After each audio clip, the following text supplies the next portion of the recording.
Hello friends, welcome to my YouTube channel Naaz Khan B71। इस video में हम पढ़ेंगे what is retailing, theories of retail change, retail environment, economic, legal, technological and competitive. क्या impact पड़ता है retailing पर। तो चलिए स्टार्ट करते हैं। व्हाट इज रिटेलिंग यानी रिटेलिंग क्या होता है। तो प्रोडक्ट या सर्विसेज को सीधे अंतिम ग्राहक यानी एंड कंज्यूमर्स को बेचना ही कहलाता है रिटेलिंग। जैसे किराना स्टोर हो गए, मॉल हो गए, सुपरमार्केट हो गए, ऑनलाइन शॉपिंग, ये सब रिटेल के एग्जाम्पल होते हैं। तो रिटेलिंग में be defined as the selling of goods to the general public rather than sales to businesses.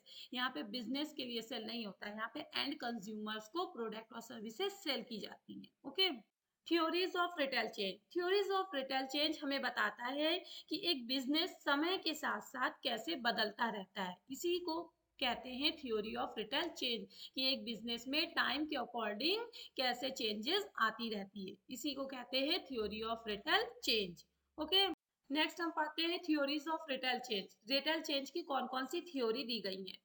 तो पहला होता है wheels of retailing theory. Wheels of retailing theory में रिटेलर्स पहले मार्केट में इंटर करते हैं, यानी रिटेलर्स सस्ते और बेसिक सर्विसेज से शुरू करते हैं अपना बिजनेस। धीरे धीरे करके वो एक्सपांड करते हैं, प्राइस बढ़ाते हैं, अपनी फैसिलिटीज, अपनी सुविधाएं बढ़ाते हैं, और एंड में वो महंगा हो जाता है।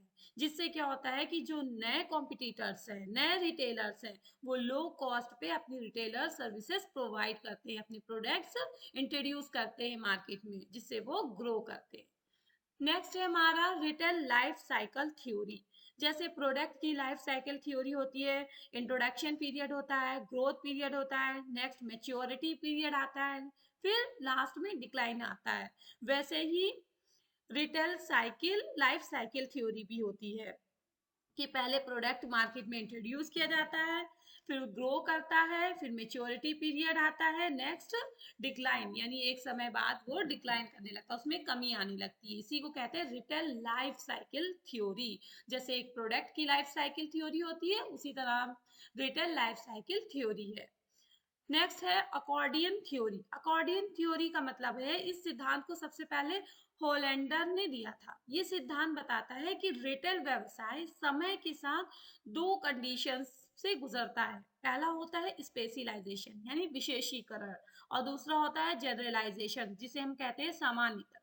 जैसे एक अकॉर्डियन इंस्ट्रूमेंट होता है, जिसे संगीत वाद्य यंत्र कहते हैं, वो कभी फैलता है, कभी सिकुड़ता है, कभी फैलता है, कभी सिकुड़ता है। उसी तरह रिटेल बिजनेस भी कभी बढ़ता है, एक्सपांड होता है, जनरलाइजेशन होता है, और कभी सिमट जाता है, स्पेशलाइजेशन हो जाता है। कह सकते हैं कि हम तरह तरह के प्रोडक्ट, जैसे अलग अलग कैटेगरी के प्रोडक्ट या अलग अलग मैन्युफैक्चरर के प्रोडक्ट अपने यहाँ पे रखते हैं, बट बाद में जब हमें जिस मेन प्रोडक्ट की, यानी जिस प्रोडक्ट की ज्यादा डिमांड आती है, जिस ब्रांड की ज्यादा डिमांड आती है, उसमें अपने रिटेल शॉप को, रिटेल को क्या करते हैं, स्पेशलाइज कर देते हैं, उसी का प्रोडक्ट रखते हैं मैन्युफैक्चरर का, जिसकी उसी ब्रांड का प्रोडक्ट रखते हैं जिसकी डिमांड ज्यादा होती है। तो क्या होता है, स्पेशलाइजेशन हो जाता है। इसी को कहते हैं अकॉर्डियन थ्योरी। नेक्स्ट हम पाते हैं इन्वायरमेंटल थ्योरी। इन्वायरमेंटल थ्योरी, ये सिद्धांत कहता है कि रिटेल व्यवसाय अपने आसपास के वातावरण यानी इन्वायरमेंट के अकॉर्डिंग चेंज होता रहता है। इसका मतलब है कि रिटेल स्टोर खुद नहीं बदलता है, बल्कि जो बाहरी परिस्थितियां यानी एक्सटर्नल फैक्टर्स होते हैं, उसके अकॉर्डिंग अपने आप को चेंज करता है। इसी को कहते हैं इन्वायरमेंटल थ्योरी। यानी वे सभी बाहरी कारक फैक्टर्स जो रिटेलर के नियंत्रण में नहीं है, लेकिन रिटेल बिजनेस को इन्फ्लुएंस यानी प्रभावित करते हैं, जैसे economic, legal, technological, social and cultural, competitive, demographic, natural, physical, ये सारे फैक्टर्स होते हैं जो रिटेल स्टोर्स को इन्फ्लुएंस करते हैं। इसी को कहते हैं इन्वायरमेंटल थ्योरी। नेक्स्ट है कॉन्फ्लिक्ट थ्योरी। ये सिद्धांत बताता है कि रिटेल में बदलाव इसलिए भी होता है क्योंकि पुराने और नए रिटेल फॉर्मेट के बीच संघर्ष यानी कॉन्फ्लिक्ट होता है, कंपटीशन होता है। पुराना फॉर्मेट अपनी जगह बचाने की कोशिश करता है, और नया फॉर्मेट मार्केट में अपनी जगह बनाने की कोशिश करता है। इस लड़ाई के कारण, कॉन्फ्लिक्ट के कारण रिटेल सेक्टर बदलता है। इसी को कहते हैं कॉन्फ्लिक्ट थ्योरी। रिटेल एनवायरनमेंट वो पूरा इन्वायरमेंट होता है जहां पर एक रिटेलर्स अपनी एक्टिविटीज, अपने बिजनेस करता है, उसी को कहते हैं रिटेल एनवायरनमेंट। रिटेल एनवायरनमेंट में टू मेन फैक्टर्स होते हैं, एक होता है इंटरनल फैक्टर्स, दूसरा होता है एक्सटर्नल फैक्टर्स। इंटरनल फैक्टर्स ये बिजनेस के कंट्रोल में होते हैं, जैसे कि प्राइस क्या होगा प्रोडक्ट का, बढ़ाना प्राइस, घटाना प्राइस, ये प्राइसिंग करना प्रोडक्ट की, स्टाफ कैसे हैं, उनकी टाइमिंग क्या है आने की, उनकी रेगुलर आ रहे हैं नहीं आ रहे, स्टाफिंग कैसी है वहाँ पे, प्रोडक्ट कैसा है, प्रोडक्ट की क्वालिटी कैसी है, स्टोर का डिजाइन कैसा है, ये सारे इंटरनल फैक्टर्स कहलाते हैं। जबकि एक्सटर्नल फैक्टर्स ये बाहरी कारक होते हैं, जो जैसे अर्थव्यवस्था, इकोनॉमी, लीगल, टेक्नोलॉजिकल, कस्टमर्स की क्या पसंद है, क्या कॉम्पिटिशन्स है, यानी रिटेलर एनवायरनमेंट रिटेल बिजनेस को प्रभावित भी करते हैं और उन्हें बदलने पर मजबूर भी करते हैं। इसी को कहते हैं रिटेल एनवायरनमेंट, और इसकी स्टडी करना बहुत ही जरूरी हो जाता है, जिसमें पहला होता है इकोनॉमिक एनवायरनमेंट। इकोनॉमिक एनवायरनमेंट, जब देश की अर्थव्यवस्था बदलती है तो रिटेल को भी बदलना पड़ता है, क्योंकि अगर लोगों की इनकम बढ़ रही है तो वो ब्रांडेड प्रोडक्ट्स को ज्यादा पसंद करने लगते हैं, जिससे ब्रांडेड प्रोडक्ट्स की बिक्री बढ़ जाएगी। और अगर लोगों के पास पैसा कम है, यानी मंदी है, रिसेशन आ गया है, तो लोग सस्ते प्रोडक्ट खरीदेंगे क्योंकि उनके पास पैसा कम है। अगर इन्फ्लेशन बढ़ रहा है तो प्रोडक्ट के प्राइस भी बढ़ेंगे, और प्रोडक्ट के अगर प्राइस बढ़ेंगे तो ग्राहक कम खरीदेगा। और अगर इसी दूसरी जगह रोजगार बढ़ रहा है तो लोग ज्यादा प्रोडक्ट खरीदने लगेंगे, तो डिमांड भी बढ़ेगी। एक एग्जांपल ले लेते हैं हम कोविड का। कोविड के समय इकोनॉमिक हमारी स्लो डाउन थी, ज्यादातर लोगों ने ऑनलाइन और जरूरी सामान ही खरीदा, इसलिए रिटेलर्स को हमेशा इकोनॉमी को ध्यान में रखकर ही अपनी प्राइसिंग और प्रोडक्ट्स रेंज को बदलना पड़ता है। इसी को कहते हैं इकोनॉमिक एनवायरनमेंट, कि इकोनॉमी में जो चेंजेस हो रही है उसके अकॉर्डिंग अपने प्रोडक्ट की प्राइसिंग और प्रोडक्ट रेंज को बदलना पड़ता है। That is called a economic environment. Okay, next हम बात करते हैं लीगल एनवायरनमेंट। लीगल एनवायरनमेंट में आता है कि सरकार ऐसे कई कानून बनाती है जिनका पालन एक रिटेलर्स को करना पड़ता है, जैसे GSTI, goods and services tax, जिसे सभी को अडॉप्ट करना ही करना है।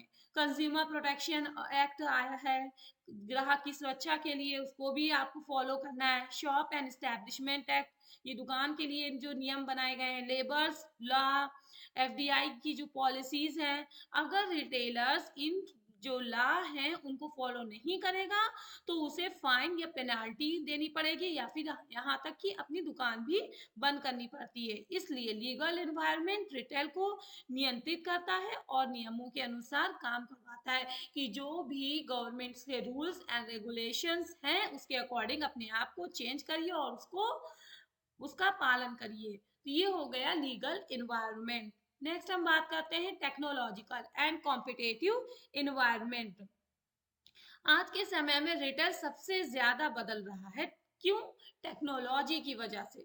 टेक्नोलॉजी ने रिटेल के हर हिस्से को मॉडर्न बना दिया है, जैसे ऑनलाइन शॉपिंग, अमेजोन, फ्लिपकार्ट, मंत्रा, शॉपसी, ये सारे ऑनलाइन ई कॉमर्स के प्लेटफॉर्म है जहाँ पे लोग शॉपिंग कर रहे हैं। डिजिटल पेमेंट्स जैसे यूपीआई, पेटीएम, और पीओएस बिलिंग सिस्टम हो गया है। इन्वेंट्री मैनेजमेंट सॉफ्टवेयर, पहले इन्वेंट्री को इन्वेंट्री मैनेजर करता था, अब क्या हो गया है, इन्वेंट्री मैनेजमेंट सॉफ्टवेयर का यूज किया जाता है, जहाँ पे आपके पास कितनी इन्वेंट्री है, कितनी क्वांटिटी किस लोकेशन पर है, किस गोदाम में, ये सारा सॉफ्टवेयर के थ्रू मैनेजमेंट रहता है। मोबाइल ऐप्स हो गए, होम डिलीवरी सिस्टम अब प्रोवाइड किया जाता है। एआई डाटा एनालिटिक्स, जिसमें आपने कितना प्रोडक्ट परचेज किया, कितना नहीं परचेज किया, कब कस्टमर आ रहा है, ये सब अब डाटा एनालिस्ट के थ्रू हो जाता है।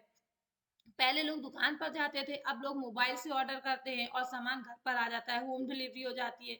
इसलिए टेक्नोलॉजिकल एनवायरनमेंट रिटेल को तेज, आसान और कस्टमर ओरिएंटेड बनाता है।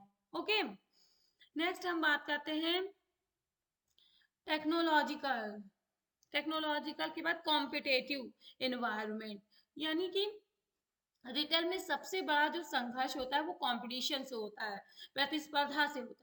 रिटेलर को सिर्फ ग्राहक को खुश नहीं करना पड़ता है, बल्कि अपने जो प्रतियोगी हैं यानी कॉम्पिटिटर्स हैं उनसे भी बीट करना पड़ता है, उनसे भी लड़ना पड़ता है। कोई अगर सस्ता माल बेच रहा है तो हम महंगा नहीं बेच सकते हैं। अपनी प्राइसिंग स्ट्रेटजीज, बेहतर क्वालिटी, कम कीमत, ज्यादा offers, loyalty programs, home delivery, customer services देनी पड़ती है। यानी कंपटीशन रिटेल को इनोवेटिव और बेहतर बनाता है।